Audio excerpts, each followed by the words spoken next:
To talk more on these latest developments, we have with us today Kim Sangwoo, who is the chairman of the East Asia Cultural Project. Welcome to the show today. Thank you for having me. So there hasn't been much progress on North Korea-U.S. negotiations since Biegun came back from Pyongyang last week, but he has been revealing more details about what he discussed with South Korean lawmakers who have been on a trip to Washington this week. He's now said that more than a dozen issues were discussed during those talks, but he did not elaborate into much detail. But what do you think some of these issues, these 12 issues, might have been? I think the first working level meeting was to put everything on the table by both sides, to express what they want to see in the next summit. It doesn't mean that necessarily they will have all 12 issues or more than 12 issues on the agenda of the summit. I think what will be focused, of course, on the part of Biegun is, in the U.S. is that denuclearization of the Korean Peninsula.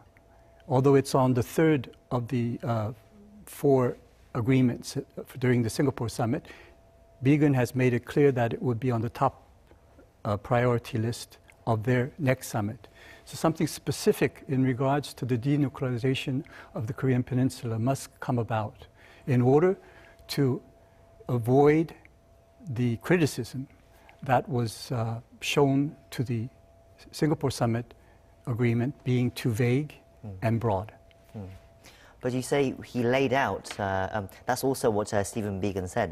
They spent time laying out each side's positions. But they were there for 3 days. That seems quite a long time to be just laying out positions. Do you think there might have been any kind of negotiation there as well? Well, and also Biegun has expressed his frustration at the North Korean style of negotiation, because North Koreans typically, what they did was, if they disliked what was being discussed, they would procrastinate, they would delay, they would stop the negotiations. And this was one of the frustrations that Biegun said that he encountered during his stay in Pyongyang. That means that he did not have a continuous working level discussion. There were times, in some points, a long delay on the part of the North Koreans of even talking to Biegun. So maybe when he expressed his wish to discuss on the denuclearization of the Korean Peninsula, the North Koreans may have said that they are or have already done many things in advance to show their goodwill, but the Americans have did nothing to reciprocate their measures and their goodwill action. So. Biegun, when he was talking with the South Korean lawmakers as well, he was also reported to have said that sanctions alone will not bring about North Korea's denuclearization, and that agreements will have to be made step by step. What do you read into these comments? Well, again, this is something that the North Koreans have continuously been saying from the beginning, step by step. If you move one step, I'll move a step. Whereas the Americans or the U.S. has always maintained that complete denuclearization, then we will talk about reciprocal measures. Now that has been the position, and therefore the North Koreans did not come to the table to have a dialogue since the Singapore summit for almost 7 months. And recently, after the speech at Stanford University by Biegun, they have seen signs of change of the American position to take a more gradual, step-by-step process. So therefore, the North Koreans came to the dialogue table, and they have begun to negotiate according to. So in a way, the American position has now shifted towards more close to the North Korean strategy of having a step-by-step approach. This is what I think Biegun means by one bite. One bite at a time. At a time, yes. Biegun also said that he hopes to make substantial progress on the previous agreements reached during the first North Korea-U.S. summit in Singapore last June.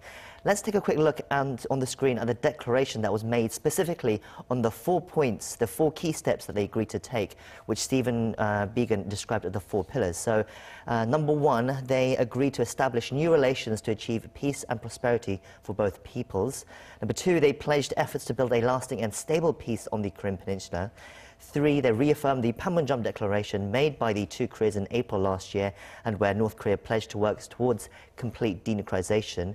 And 4, they committed to recovering remains of those killed in the Korean War.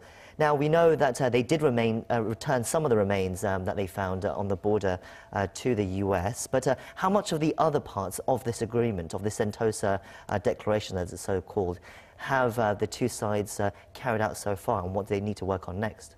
Well, I mean, as far as the North Koreans are concerned, they feel that they have done their part by saying that they have dismantled Dongchangni, part of Punggye-ri. So they want to see the U.S. make a reciprocal move towards what they've already done. But the Americans' position is that those measures taken by the North Korean is nothing to do with denuclearization. And therefore, in the mind of the U.S. and mostly the outside world, actually nothing has been done in terms of denuclearization. And in terms of everlasting peace on the Korean Peninsula, I think inter-Korean relations, the South Korean has made much progress in trying to approach the North Koreans, but due to the sanctions, there's a limit to what cooperation they can do. Even as we speak, I know that the Committee on National Reconciliation and Cooperation, more than 200 delegates are in North Korea now, visiting Kumgang Mountain and anticipating the rapprochement of North and South Korea. But this has to be done under the context of the sanctions and also how the U.S. and North Korean summit results come about. So therefore, the South Koreans may be moving too fast, too quickly, and maybe their wishful thinking is too optimistic at this point, because still there is a long way to go, as Steve Biegun has said, in terms of reaching an agreement for the second summit. The denuclearization point that you mentioned, I think that's what most of the international audience will be focusing on, because they want to see steps towards denuclearization. But Trump and his administration have expressed optimism that they will be able to achieve this. But one of his top military officials, Admiral Philip Davidson, who heads the U.S. Indo-Pacific Command, now he's issued a statement to a Senate committee concluding that they've concluded that it's unlikely North Korea will give up all of its nuclear weapons or production capabilities, but seeks to negotiate partial denuclearization in exchange for U.S. and international concessions. So his comments seem to go against what his commander-in-chief is saying. But do you think he has a point? Of course, yes. It's not just him. There's many skepticism within the U.S. and even in Europe. Even in South Korea. And I think that is a very due skepticism, because if you look at the past 25 years of negotiations between the US and North Korea and South Korea, it's always come to a failure. There's nothing been achieved during then. I mean, North Korea continued to develop its nuclear program, and has now come to the part where they have completed, they announced that they have completed their nuclear program, and that they also have ICBMs that could reach the US. And also they have the SLBMs that can also play a role. And after they completed their nuclear program, they now come to the table for negotiation. And this, in a sense, can mean that they want to be acknowledged as a de facto nuclear state. Meaning that they would keep some of the nuclear programs intact, but will try to negotiate away part of it by and getting the sanctions lifted and having more international community relationship established normally. So towards movement towards the normal state. But they will not voluntarily give up this very hard-earned achievement on the part of North Korea, which is nuclear capability. Because in other sense, other than the hard power they have as a nuclear state, they actually are an impoverished nation. Their GDP is almost similar to Laos or African states. So, in order for them to bargain in a position of power, they need to maintain some kind of their trump card, so to speak, the so-called nuclear capability.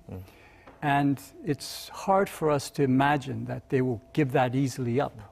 I don't know what kind of concessions will enable them to give their nuclear program up. It's something that needs to be seen, but it looks like it's going to be a very long and hard process. One of the concessions, one of the bargaining chips that potentially the U.S. will be giving out at this summit, that there's been a lot of reports about, is the movement towards a declaration to officially end the Korean War. Do you think we'll be able to see some movement on that during this summit? I think so, yes. I think if we look at what Trump has been saying all along, and once again, Steve Biegun at Stanford said that he said that President Trump has announced that the war is over, that they will not attack North Korea. They do not want to see a regime change.